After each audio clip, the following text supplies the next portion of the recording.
Good morning, Morgan. How was your Thanksgiving? Good morning, Nick. Happy Friday. It was lovely. It was nice to have a day off. Now it's shopping frenzy season for the holidays today. So, just if there are any Americans on today, hi, welcome. Thanks for joining us on usually a holiday, for people taking off work. It means a lot that you're here, and I'm sure we'll make the most of this hour.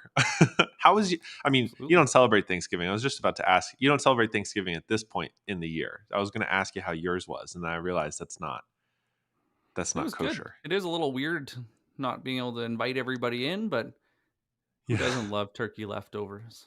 Who doesn't love turkey leftovers? I know, or turkey soup. I could get on Mm. that turkey soup game. Mm-hmm. Mm. And your pumpkin cinnamon rolls, I don't know. That Yeah, sounds like a next level thing, too.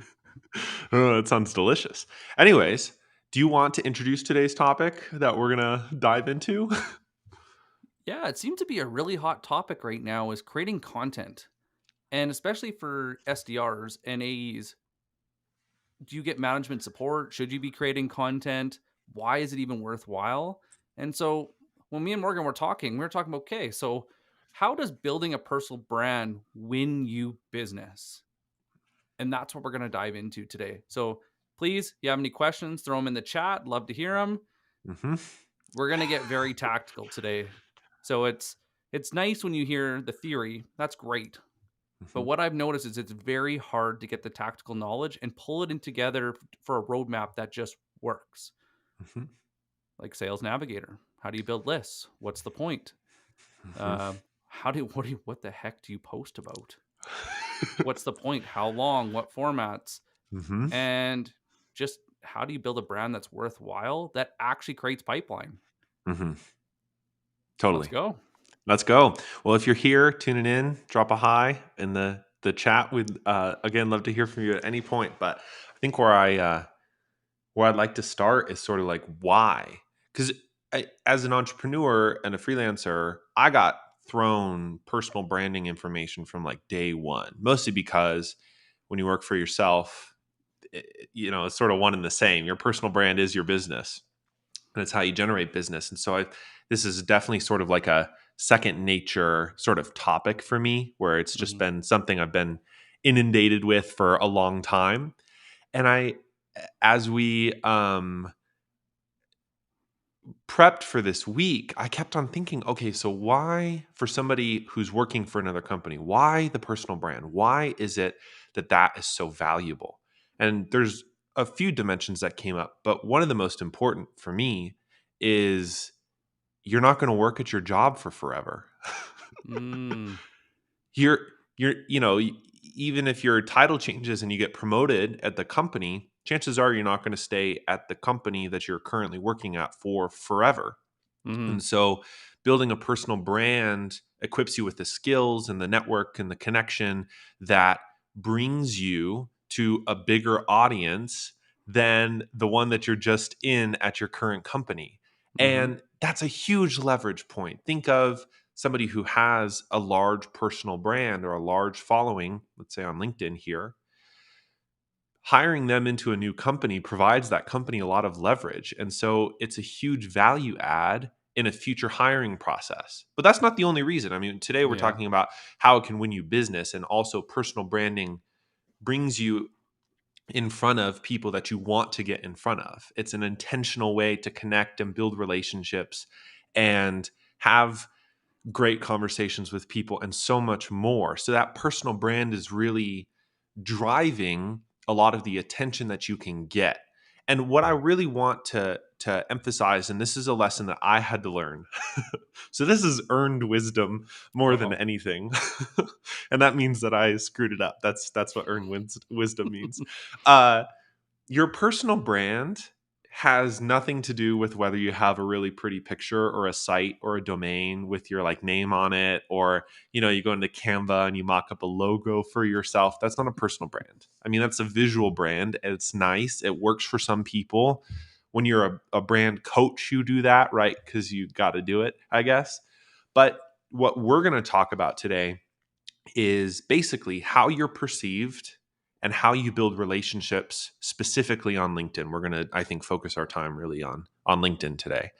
Mhm. And at a company level, I get to put on my little branding hat. You know, there's three core elements to a brand. There's trust, there's value, there's advantage. The same things apply to a personal brand. How much people Mhm. trust you, what sort of value you deliver, and why you're different. Why you people should pay attention to you compared to other people in the same field. And that is not, the ultimate goal to be the most unique person out on LinkedIn. But between your value and your advantage, you want people to really pay attention to you so that you can cultivate trust, so that you really can drive business.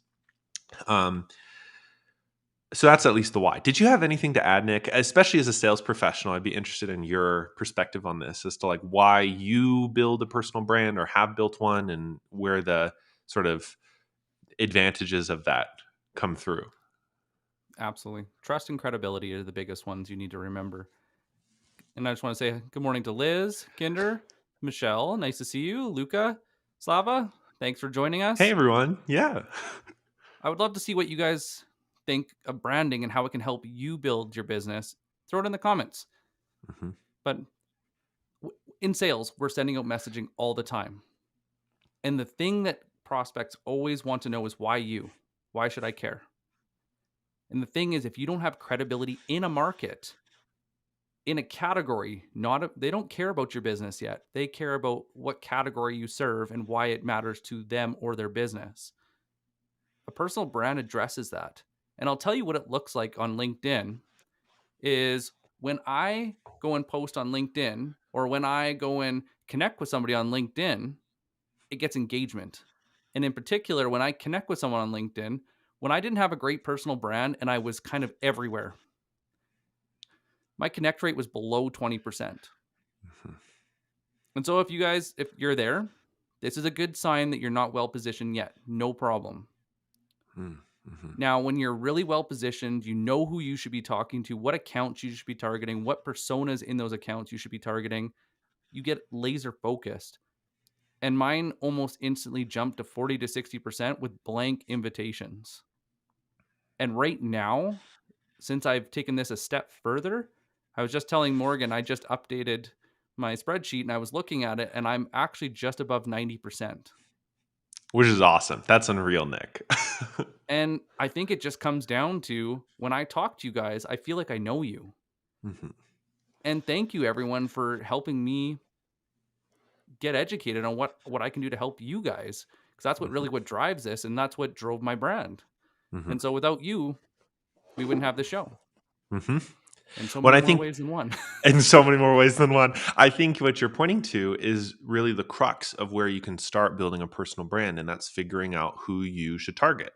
And Yeah. the main obstacle I've heard is, well, if I'm only working at this job at this company for a couple years, why should I invest the time getting in front of these people when in a few years' time I may transition to another industry? That's a very fine objection. I think it's something I hear a lot, and I understand as somebody who's transitioned roles and industries um, and so much more. I used to work for a city, there's I've had made some leaps and jumps before. The point Mhm. is not that every single person you're connecting with or every single person you're engaging with or that you're identifying now is going to be your permanent audience. That's probably not true.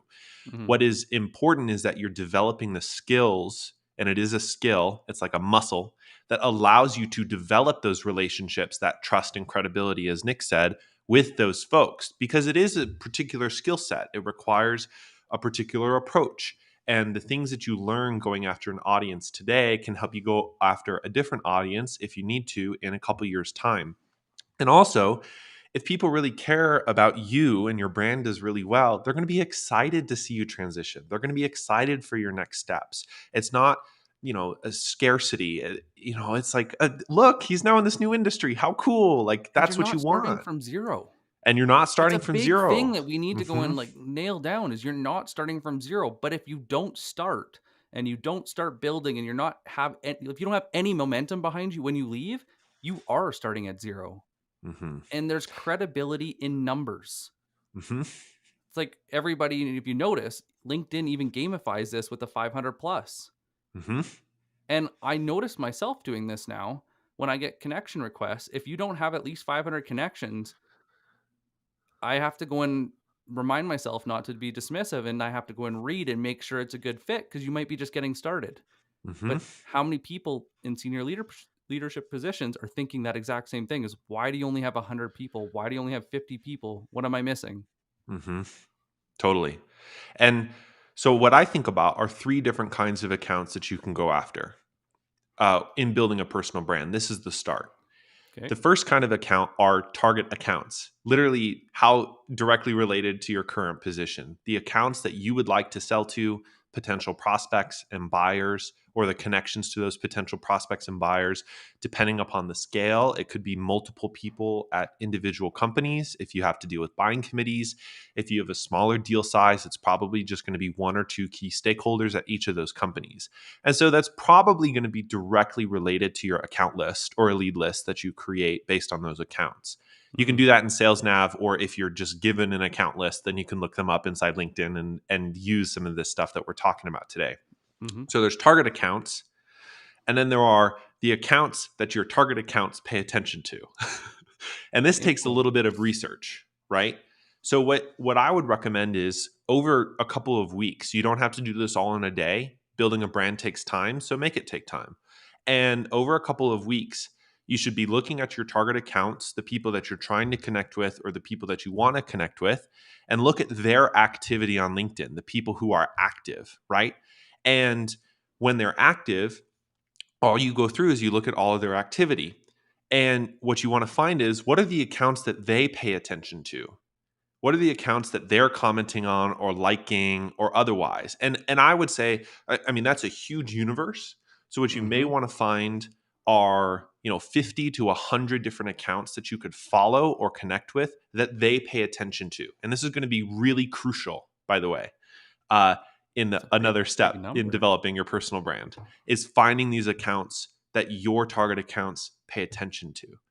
And then the last grouping are peers, right? Mm-hmm. It's best not to do this alone. You want to have peers. The way that I have felt more successful on LinkedIn, honestly, is because I've had Nick and we've been able to do a lot of stuff together. But also Absolutely. there's sort of like a little cluster of us that tend to comment on a lot of each other's posts because they show up in our feed a lot. And that makes it just makes it a lot more fun because occasionally you'll post a comment on somebody's post, and because the algorithm works its magic, that other person sees your comment and they're like, oh, what a great comment. And they add a little like. And so, yeah, it is like being part of the same circles. You want to have those peer support groups, uh, or peers in the same industry, maybe, or peers in the same role, but different industries, because it's best not to do this alone. But remember, the point is not to only engage with your peers. The point is definitely Oh, to engage your target accounts and the accounts that your target accounts follow. and this is why so many people fail on social media. Yes. Is A, they talk too much about their profession, their job, their company. When you talk about your company, who else loves your company? Other Other people at people. your company, basically. Yeah. When you talk about your profession and your love for your profession, who do you go and Hmm. attract? Other people in your profession. And this is the same reason why cold calls, cold emails, marketing messaging fails. Hmm. Is you take the same approach and you make it about your company or you make it about you and it's not about them. So the biggest thing, if I can go and state right now, that makes a brand is you're not doing it for you. And once you know that you're building an audience that you're serving, that changes the entire game. And it also makes creating content easier, makes commenting easier, it makes targeting easier because now it has a face and a name. Like, what's Hmm. that one you had the other day? Try Hard Tammy. Oh. I had commented on this post from Vladimir Full Funnel, and the classic thing in branding is to create personas or your ICP stuff, and my favorite persona name ever, which is a real persona somebody created, was Try Hard Tammy, and it just cracks me up. But to your what you're dead on about is if you know who's it for, who you're creating a brand for, who you're going after, all of the value creation, the second element of a brand, is focused on those people. It's not focused on you. If you make it about yourself, people aren't going to pay attention. And it's not just because people don't like other people being selfish. It's because other people have enough stuff going on in their head already. We already Yep. have so much noise in our world. And what's another person just talking about their own stuff going to show up on their feed? They don't care, right? They're looking for God. yeah, they're gone. They're looking for things to help them. So if you can Hmm. show up and either offer that generously as content or comments or connections or whatever, or a conversation, four C's, I guess. There's that's something. You can actually be generous to these people. And that, most importantly, that creates trust. And Yep. the reason it creates trust is it is a competitive advantage on these platforms. One, I a figured lot out of people's, a term for this. oh, go for it. Yes. The key is to be first to insight. Ooh, the key is to be first to insight. Say more about that, Nick. What happens when you talk to a salesperson, a marketer, you listen to an ad, or you watch a great teaser on Netflix or anything? Something captures your interest and makes it is either a pattern interrupt that you don't expect, but it makes you think. You're, "Oh, it's either that aha moment or wow, or like it catches you off guard. It makes you think and it gives you value instantly. So what do? You deep dive. And this is what triggers this whole thing. And if you want to ask me later, I figured out a sales navigator trick to go and keep you Oh, honest when yeah. I actually I told can't wait. We'll get to that. Slava's here, so he'll have to join in after. That's great. I think um, what when we center ourselves on what other people are um, are are needing, are seeking, we can really provide that value and that content to those folks. And I Hmm. think it's a good interruption at this point to throw up Slava's question on the screen. Oh, do you Um, want to do that one now, or did you want to go and do Liz's? let's do Slava's first, and then Okay. I have a note on Liz's thing. Okay. So Slava asked, can you elaborate on finding the peers? Should they have a big following, be very active on LinkedIn, or target similar personas? So this is one Very good area. question. Yeah, this is a great question. This is one area where you can really relax your ICP. The point of this finding uh, uh, finding the peers is to find people who are also in your industry who would like to engage in some of the stuff that you're doing. And the point is just so that you don't feel so alone. I mean, I had put out a poll a couple weeks ago, last week, I forget, about why don't SDRs and AEs create content? And one of the top performing comments on that poll was from Will, who had talked about his imposter syndrome when it came to creating content. He's like, what do I post? Why would people listen to me? Who cares? Basically. And that's part of that narrative in imposter syndrome, which I experience and struggle with as well. And Hmm. finding peers, connecting with peers who are also trying to do the same things that you're doing, or who are also just in the same industry, in the same roles, who are also trying to figure out the same things you're trying to figure out, just make it a far less lonely journey. That's the most important thing. That's a So great source of knowledge too. it's a huge source of knowledge. So they don't need a big following. They should be active on LinkedIn because you want people to have conversations and you want them to engage on your content and you want to engage on their content. Do they need to be inside similar personas? Not necessarily.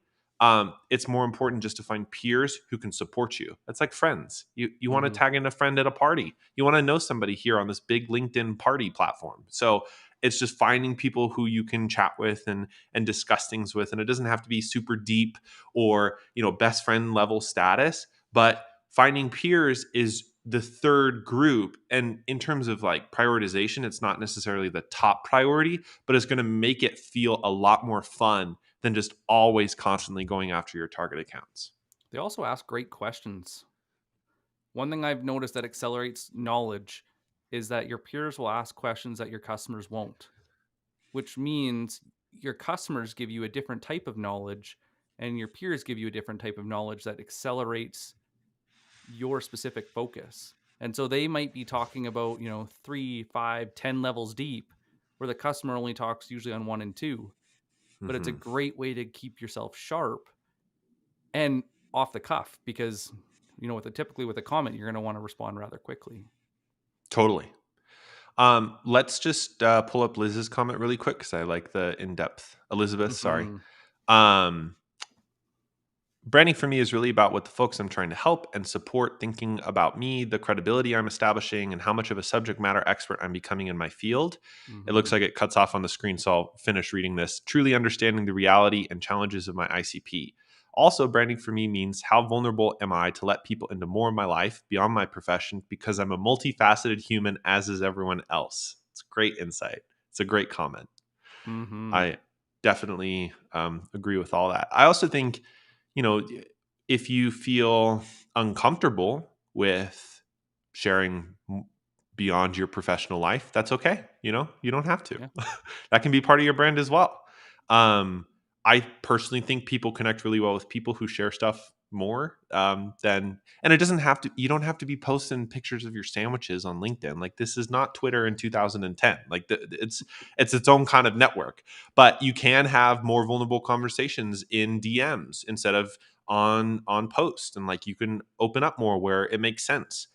There's so many avenues here. uh, the other thing that came to mind on this early stage of, like, now that you've identified your target accounts, the accounts that your target accounts listen to and watch, and then your peer accounts, basically you want to start connecting with them. And this is really straightforward. there's there's maybe a preparation stage, which I don't know if we really have a lot of time to talk about today, which is about redoing your LinkedIn profile. And to think about it, the main philosophical difference is making sure your LinkedIn profile page is a landing page and not a resume. So when it's a landing page, it's really focused on this brand concept about who you're trying to go after and what value they might get from connecting with you. And the crucial sub bullet to that is no shadow pitches. No shadow pitching. Okay, no pitching is very easy to do. No shadow pitching is a lot harder to do. A shadow pitch is when you sort of implicitly imply this is what we do. And here's why you should work with us, without actually saying here's how you should work with us. And it's Mhm. pervasive. And it's one of the, in my experience, it's one of the main reasons my connection rate was so low, was because either my headline or my about was basically a shadow pitch. And this doesn't used to be the case in like Mhm. 2017, 2018. It was a different platform. Today it's a different landscape. Now, So even if you have a 2019. headline that's like, I help X, your target persona, solve Y, and that's what your product does or the company that you work for, that's a shadow pitch. That's not going to resonate with people because they get enough inbound pitches. And so the thing that they're thinking about when they see that on on your profile is, I'm going to get pitched, and that will prevent them from accepting your connection request. So if what you want to is to upgrade your headline to a value focused headline. Instead of saying I help whoever your ICP solve Y, you can instead just simplify to something broader, something value based. I help CMOs uh, discover lost money. That's fun. Or I help SDRs do Y. And it can still be ICP focused, but you really want to upgrade your language. And I wish I had more examples off the top of my head. But like, Nick's headline is just exploring the future of sales. That's That's all I wanna it's talk very about it. value focused. You're like, oh, I wonder what his thoughts are on this. Even though Nick has a product to pitch at his company, more or less, right? Mhm. And that he could say, I help whoever solve Y, or intelligently automate the sales cycle, or train people to, you can have all this shadow pitchy headlines. But the more that you focus on the value that you provide to people in sort of a generous way, sort of take a step back and just be generous with it, the higher connection request acceptance rates. What a phrase. The higher rate. Of Oh acceptance? God.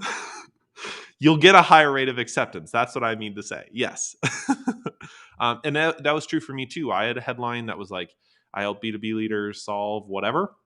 And when I shifted that to the B2B Power Hour show, the host of it and RevOps and marketing, my connection rates doubled. Can I So throw something in really quick? yeah, go for it. Everybody needs to follow Selena Young. Hi, Selena. Yes, she is amazing. The LinkedIn gal. If you want to see LinkedIn done right, Oh, no better place. she 150%. I am but a student compared to Selena. So true. um, the so the headline, the profile page, just think of it like a landing page, not a resume. Don't demonstrate all the resume stuff. Think about, and there's lots of particulars. I wish we could dive into more of this, but I really want to focus on the connection side. How do you actually connect with people? Mm-hmm. And Can I uh, throw one last little bit just to oh summarize? yes, yes, go Nick. They shouldn't have to think about why to follow you. Hmm. So they're shadow pitching, which is a beautiful term. I never heard that one, but they should know why they're following you. The reason I wrote the thinking about the future of sales is that I want them to know that's what I'm going to be exploring with them, Hmm. and we're going to be going through that journey together. And it was funny. I wrote that, and it didn't really resonate. And then I started to kind of live and breathe it, and it changed everything. But people connect with me for that because they want that content. They know what's in it for them. So even if they never buy anything, which is completely fine for me, Hmm. I am educating on a category first, not a company. And that is transferable anywhere you go. Okay, I'm good. Wow. I mean, honestly, though, educating on a category instead of a company is that's some deep wisdom, man. I love that. That and it's and also, well, we'll get into content creation in a little bit. When it comes to connecting with people, again, if you have three different buckets, you have target accounts, you have the account that your target accounts pay attention to, and then you have peers.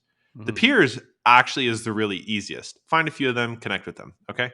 But the the motion that Nick and I use is we tend to seek 20 accounts per day. I think that there's an upper limit on LinkedIn of like 30, I think. I'm not So sure. LinkedIn jail hits you hard. yeah, So Selena might seriously. be able to give us more information about that.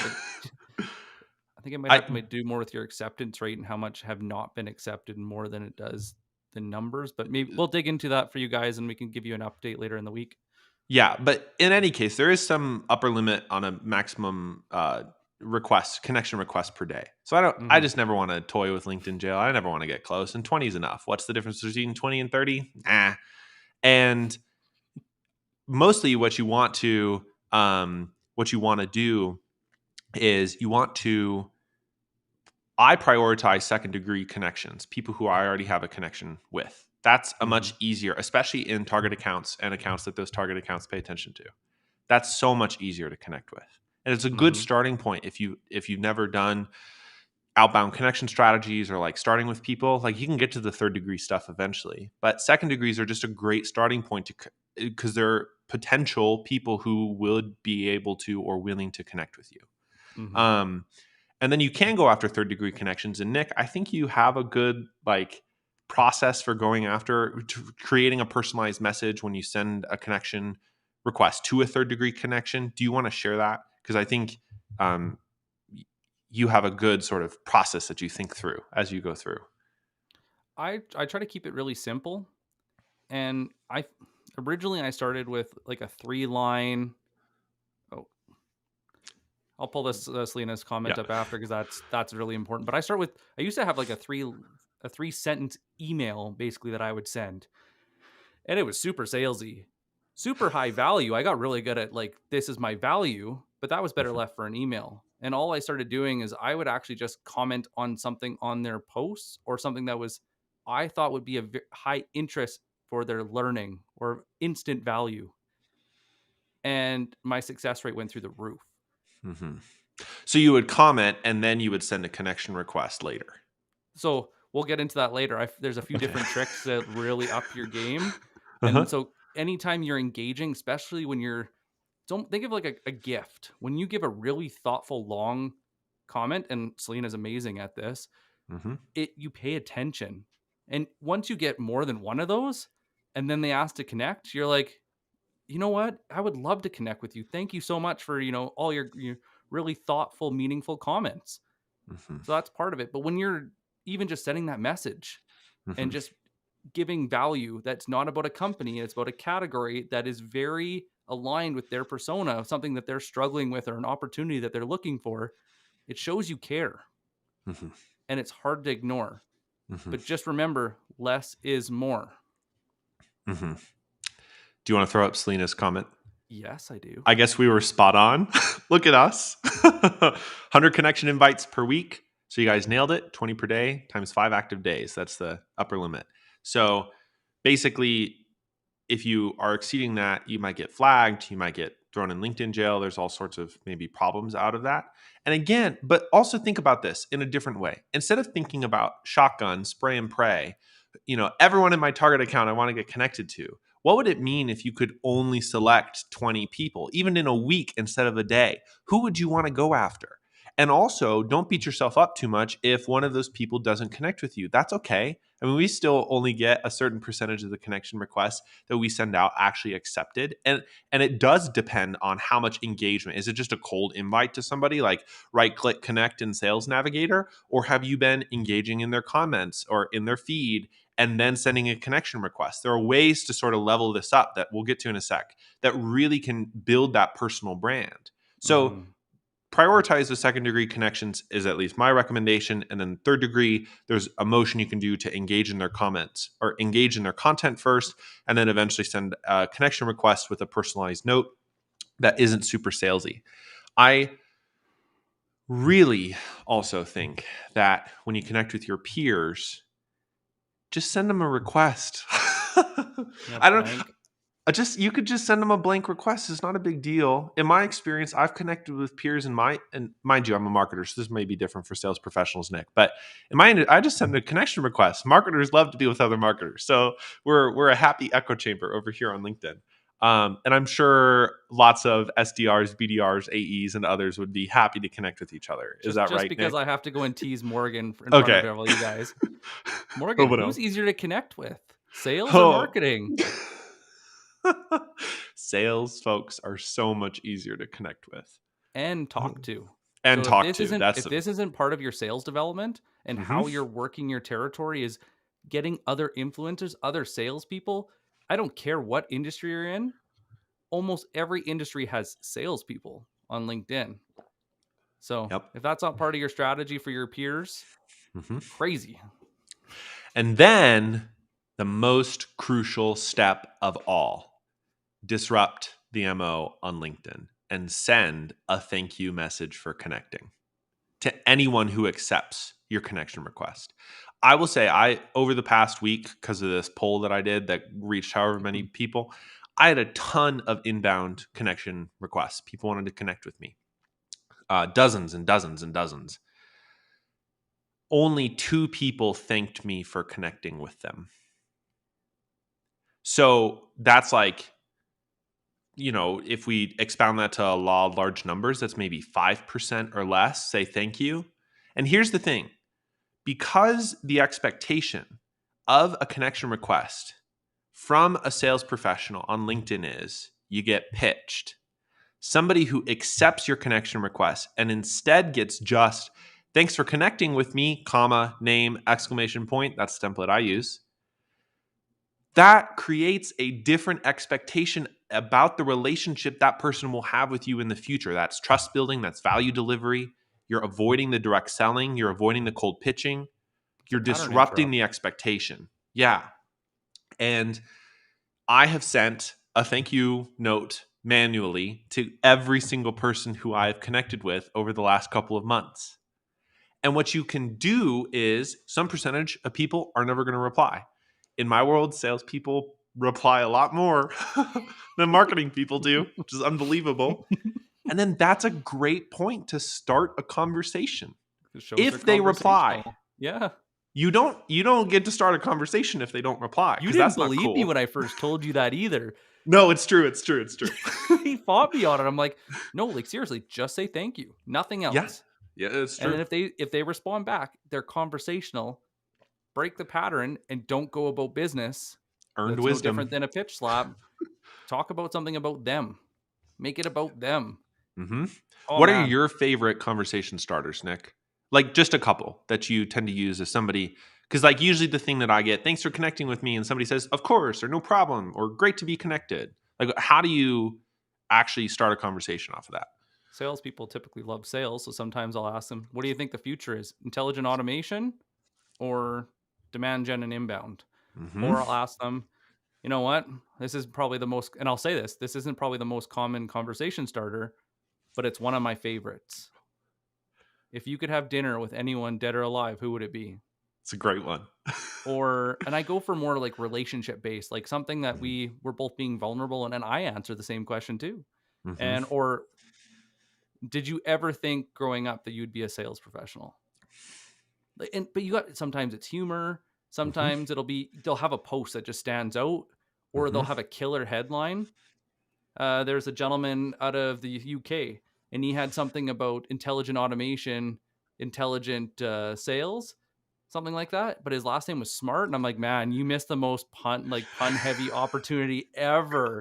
And that's how I started our conversation. But because it was, I didn't have, but you shouldn't have to think about it. The more you have Mm-mm. to think, the more you're going to try and sell, Mm-hmm. and then Yeah. it just gets easier.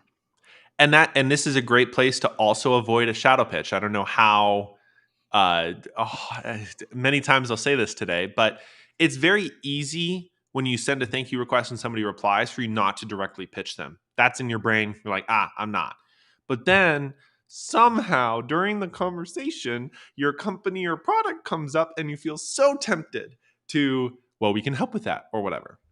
Dive And bomb. my recommendation is just don't do that. Don't do that for the first conversation, at least, right? The point of this is building a personal brand. You're building a relationship with these people. And the analogy we use around here that we've used on previous live shows is the cousin versus the grandma, because the cousin at the holiday party always has something to sell you. And the first time you get sold from that cousin, you're like, whatever. It doesn't bother you that much. But because that cousin keeps on coming back with something new or different to sell you again and again, you just tire of that presence. You're like, I'm not going Hmm. to pay attention to this. I'm not interested in that relationship. He always just wants to sell me.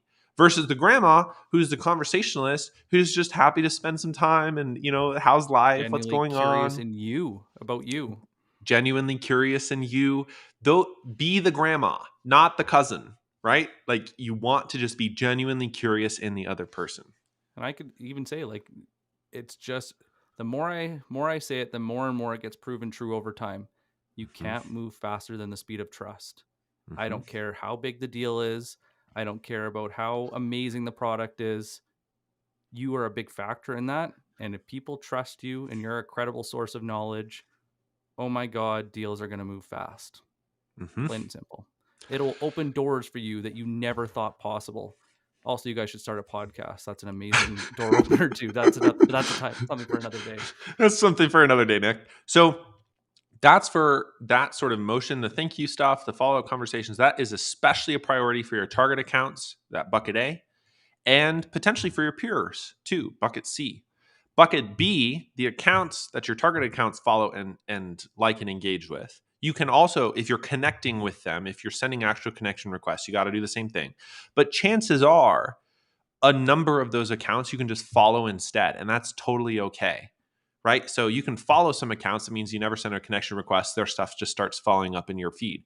But here's why. And Nick's like, nah, don't do it. Connect with them. Do it, That's do the it, do it. marketer talking. If you want to hear what the salesperson will do, I can fix that for you after Morgan's done. You're gonna fix it, are you? Oh, I see. Okay. No, I don't think it's a bad thing to connect with them either. But for example, if you've already hit your 20 connections for a day and you want to get a couple additional people in that bucket B, it's fine to follow them, especially if they're large followership accounts or they have creator mode on where the little button says follow. Like that's okay. Because that brings us to what you do with all of those connections. So you've already had some conversations potentially with the people who responded to your thanks for connecting with me message. And that's great. That's a great first step. But really, I think the leverage point, and Selena had mentioned this in the comments on Nick's stream, is commenting. Want And me to bring up Selena's comment it and go might through cut it? off again, but I'm happy to read through it. Selena says, LinkedIn is an underrated growth platform. Basic level of engagement creates shareability. As simple like your followers will see your posts. So if you have 10 people who just liked your post, now the 10 people of their following see your posts, right? We get those little notifications in feed. Nicholas Thicket found this insightful, or somebody else, Morgan, liked this post or commented on it. Imagine what the powers of comments, just like what we were talking about. So Mm-hmm. the power of comments are twofold.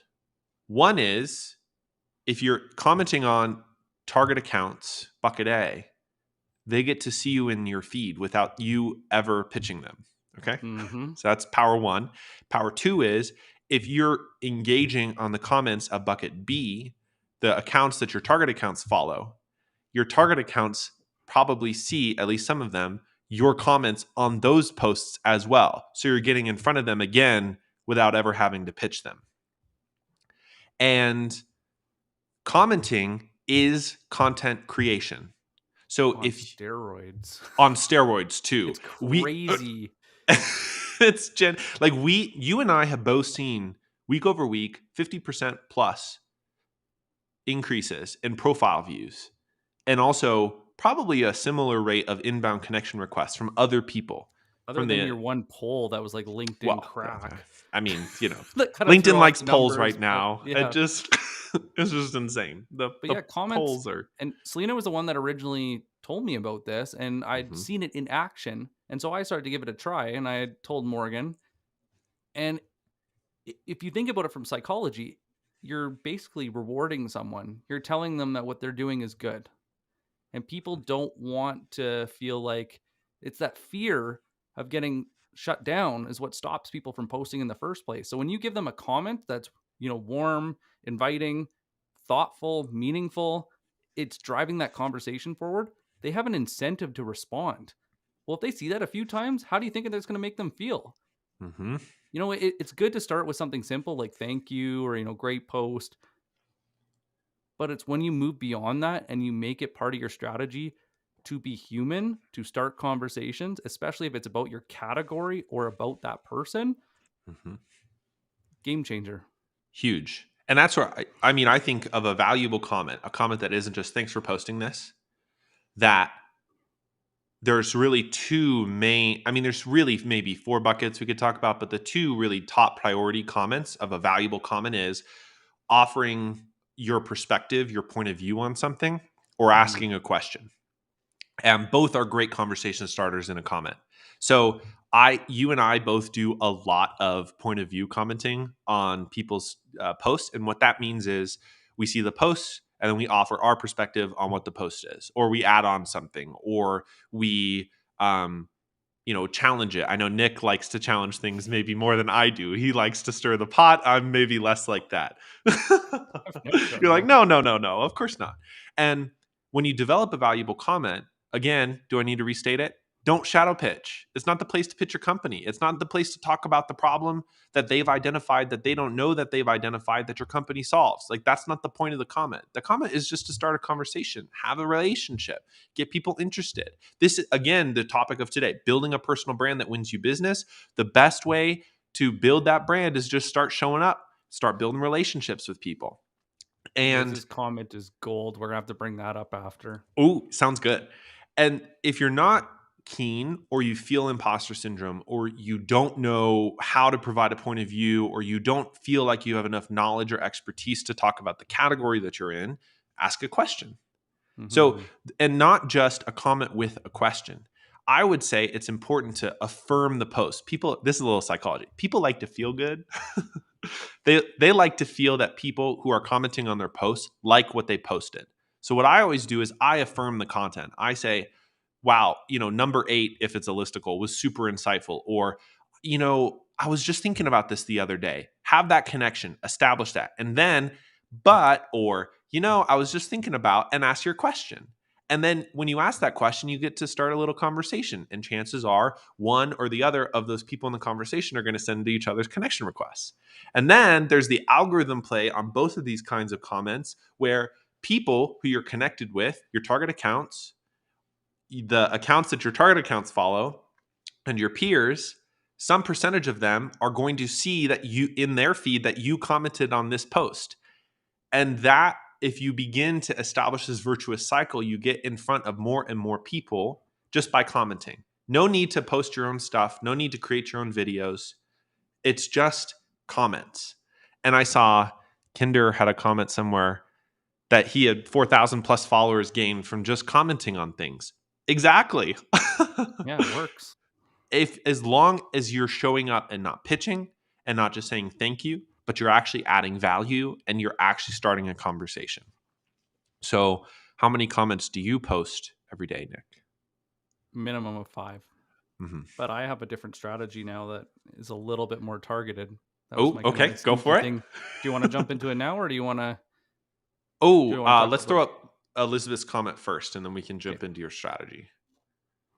Elizabeth says, one more thing people I hope should understand is the number of likes or comments shouldn't deter them from creating content and engaging on LinkedIn. can I tell my story about this? Applause, first of all. Yes, go ahead. Thank you, Liz. I really appreciate you bringing this up because this was a really critical lesson that I learned the hard way. I decided to do a LinkedIn challenge. I don't even know why. I just really wanted to start video maybe about 4 years ago, 5 years Hmm. ago. And so I decided just for 30 days, I was going to post every day and see what happens. And back then, the algorithm was a little bit more favorable. So it definitely looked like more people were seeing it, but I had almost no engagement. I Hmm. maybe the whole 30 days, I had 30 likes, if that. I bet you it was less than that. So I stopped. Like, obviously, it's not valuable. So I'm going to stop. Hmm. Within 3 days of me stopping, I got phone calls, emails, text messages, direct messages saying, "Are you okay? What's going on? What happened? Why did you stop posting?" And it taught me a valuable lesson that over 90% of people on LinkedIn are consumers. And this is why this LinkedIn strategy works, is because they are consumers, because they're trying to go and find somebody that's a credible source of information that they consume on a daily or at least a regular basis. The other people, another small percentage is creators, which is less than 1%. Hmm. In between are the engagers. And that's where we want you to start. But just Hmm. remember that we're not going with intent trying to go and answer a burning question because we'd go to Google or YouTube for that.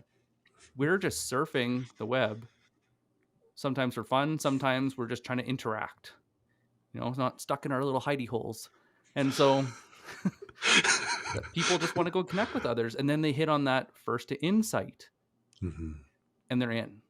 Hmm. So it got Selena and told me a little bit about a LinkedIn. Once I first Hmm. had that insight, I was in. And then Hmm. I did a deep dive and we became friends. We became Hmm. friends from her sharing information. But if she would have brought up her company or tried to go and sell me a program right off the bat, we wouldn't be friends. It would have Hmm. ended that relationship right then and there. Hmm. The other thing that you can do with comments is you can always make a joke. Humor is hard though. So if you don't feel like you have a knack for it in the written term or like you know how to do it, it can go poorly. Just because it doesn't like communicate well. But I think like Will Aitken, who's He's um, awesome. great on TikTok and also good on LinkedIn. He is a great way, and you can sort of study his tone of voice and the way he posts to really see how humor works. And Because, emojis and images. Like, he's yeah, not just text. no, and also there's proof in the pudding because even the example we had brought up earlier of Try Hard Tammy, this persona that I knew of, which is just it's such a good joke. First of all, that comment was on bucket B for me, an account that my target accounts would follow. I had commented that. I was not connected. I had just followed, I think, his, or even Mm-hmm. it had just shown up in the algorithm because somebody else had. I added that comment. That got a like, or it got an engagement. It got a comment. It got an inbound connection request. He edited the post to include my example, and I got a follow up DM.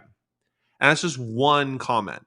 So when we think about like leveraging value, asking questions, adding humor, or starting those conversations, the point is not just to have those conversations or to engage. That's your starting point. The point is to be able to translate those conversations into winning business. And I think we got maybe 10 minutes left, and maybe that's where I'd like to sort of wrap up today's conversation, Nick. Is that fine? Deal. Cool. So The difference, I got probably the most beautiful offer I've ever gotten out of a result of this engagement done on me. I was not the offerer, I was the offeree. So somebody had commented on my stuff and then started a conversation. I think maybe she had sent an inbound connection request. I had accepted. We started a conversation. We had a great conversation about this topic, creating courses or something like that. And then it was all value. It was her insights, it was my insights, what we were seeing back and forth in the industry. And then a couple days later, she followed up with a post that she had seen from someone else and said, "Hey, based on our conversation, do you think is this, I thought I just wanted to share this with you. I think this is super valuable content." It's like, "Oh, that's great." And we got another conversation going again off of that. And on that conversation, she said, "Well, I think to answer that question, it's best if we jumped on a call. Here's my link." And that I was like, whoa. Whoa, that is unreal. That was awesome. I mean, what a great way to leverage all of the things that we're talking about and providing value to people on the back end. And so if I had to add on a step to the connection stuff that we were talking about earlier, it doesn't stop with thank yous and it doesn't stop with the conversation that you initially have. You can follow up and continue to provide more value with them, and then that's how you start to drive the conversation into revenue. And that's, Mhm. I just want to kick the ball to you, Nick, because you are not only far more expert at this, but you also train people on how to do this. Thanks, So, buddy. how do you see, or like what do you see are the best tactics, or what are the best ways that sales professionals can now leverage their comments, their connections that they're getting out of this into real deals or into pipeline at the very least? Going back to trust, you only buy from people you trust that are credible. So if you jump on a lead too fast, it sizzles and dies. Unless it was a word of mouth, unless somebody referred them to you, then you can move fast because mostly that's high intent. But that's not usually the case when we're working our personal brand. What we're doing is we're expanding our network so the right people are seeing what we're talking about. And we're building that credibility through regular posts on either a daily or at least like 3 times a week, and our comments. And it's all layering. So people are following all of this. So when you follow up 2, 3, maybe at the longest, a month later, when you go and start talking about the category really specific, they will have that conversation. But what I've noticed is that 8 out of 10 times, people will actually approach you with questions. Could you tell me a little bit more about what you do or what you offer? Or it's usually a fairly targeted question. That's how this works. When it's done right, is you're focusing on being a credible source, that first to insight. Now, I have a sales navigator way of doing this. Would you like to hear it, Morgan? Yes, we were going to loop back on the sales nav way, so I think this is the perfect time to do it. So, accounts. When you're building account lists are your ICP. They are who you're targeting. So, what types of companies, what size, you got to figure out those attributes so that you have a really tight positioning. Once you figure out that, then you have personas, which are also called leads. So, of those leads, when you're building this lead list, is what types of people are you targeting? Sales, business development, purchasing. What you have to get really specific. Sometimes you can group them together, but you need to know who. And so what I do is I create account lists. Of those account lists, I figure out who I need to talk to in those account lists. And so I have my account, let's say B2B SaaS. Hmm. Inside my lead list, I might have B2B SaaS purchasing, or I might have B2B SaaS influencer and maybe in brackets sales, business development. But what I do that makes this fun is I build out those lists and I try to only cherry pick the people that are active, that have been active in the past 30 days. Is I go on SalesNap every morning for 30 minutes. I just go sort by lead list and I pick that one lead list and I just comment for 30 minutes. Why I like this, and even if you're a manager listening to this, it eliminates the bullshit of just having fun on social media because you've hand tailored this list. So if they're not a lead and if they're not an account, they don't show up. Hmm. And so you are highly tailored to just working and fast. Mm-hmm. So what happens now is when you've done however many meaningful comments, guess what normally happens? They connect with you. Yep. This is what put my acceptance rate to above 90 Mm-hmm. is I'm usually commenting on their posts a few times and then they reach out to me. And this is how you accelerate deals. But you have to be very targeted on who you're talking to and why, and what you're posting needs to align with what they need to hear. That's why you have to be insight driven. And this is why even return customers, this can be even a land and expand thing. Because if your content is so highly targeted on delivering value to anyone and everyone that is in your ICP and your personas, this is a game changer. So now we're talking about sales at scale. And guess what you spent to do it? Almost nothing. Unless Yep. you, when you want to go and get to some tech, we can do a whole nother episode on that. I'm Mm-hmm. telling you, you don't need to use tech. I'm telling you that Sales Navigator is incredibly powerful and it can accelerate your ability to create lists and get in front of the right people. And then once you get 2,000, 3,000, 5,000 people in your network, it's crazy. That's That's all my summary is that you don't, you're still working, but mm-hmm. this is where that LinkedIn in 30 minutes a day Mm-hmm. is actually a business strategy Mm-hmm. and not fluff. And honestly, I think for if there are sales professionals, AEs, or otherwise who are listening who think their sales manager or sales director is going to be like, or VP of sales even, it's like, why are you wasting so much time out on LinkedIn? Well, what we've talked about today, we've run this for months now. It literally takes 30 minutes. Mm-hmm. You send some connection request. As long as you've done your pre-work, it'll take a little bit of pre-work to figure out the different target accounts, the accounts that they follow, your peer accounts. But actually commenting, connecting, having follow-up conversations, half an hour, and it could be an hour even if you have a really good conversation, but that conversation is going to be a potentially a qualified lead if they come out of that accounts bucket A of accounts that you're targeting with. And if you layer on what Nick is talking about, you can exclusively engage with those targeted leads at all of those accounts, your ICP accounts that you want to go after inside Sales Navigator. And that's it. Right. And then And you have all your other stuff that you can do to meet your manager's expectations. Like that's no big deal. You do that anyway every day.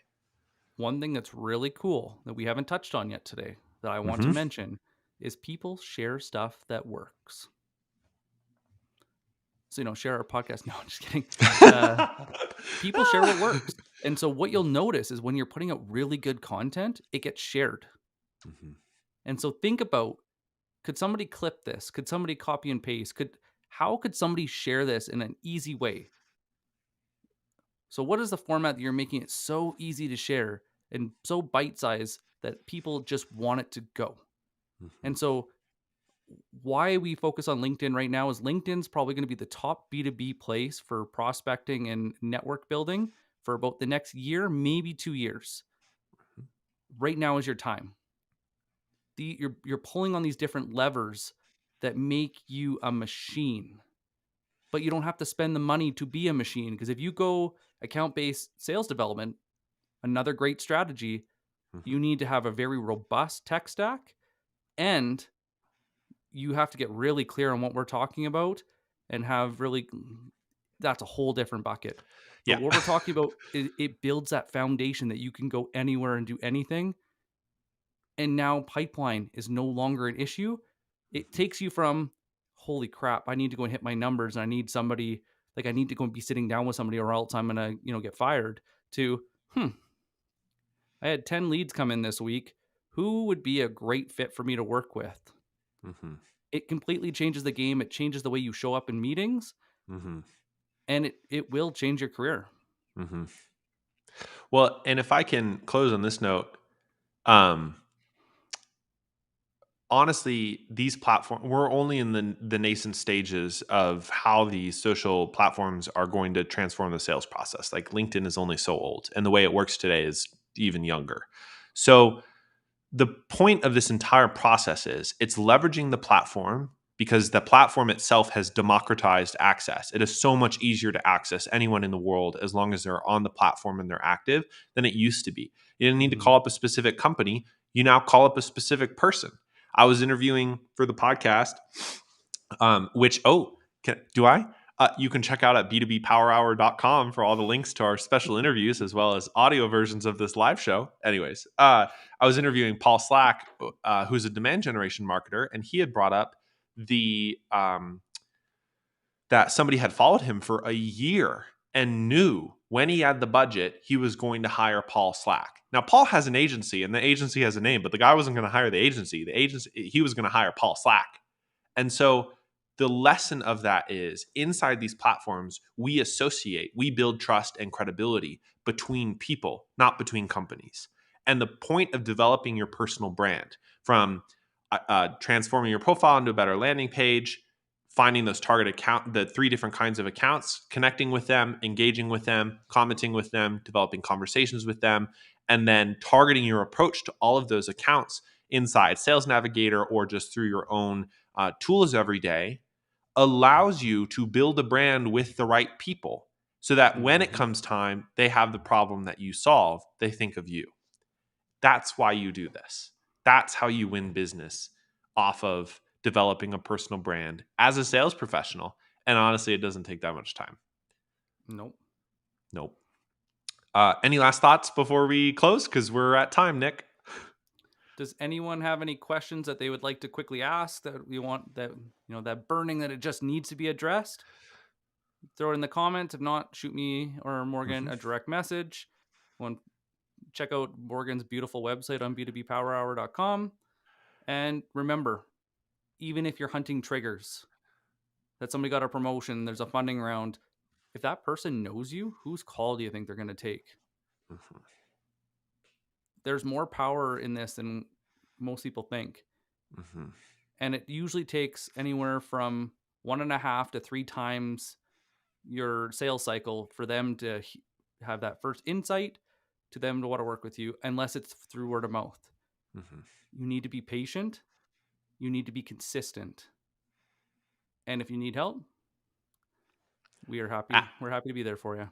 yep, absolutely. Ask us. Nick, thank you for that great summary. Thanks everyone for joining us this morning. It's been such a pleasure.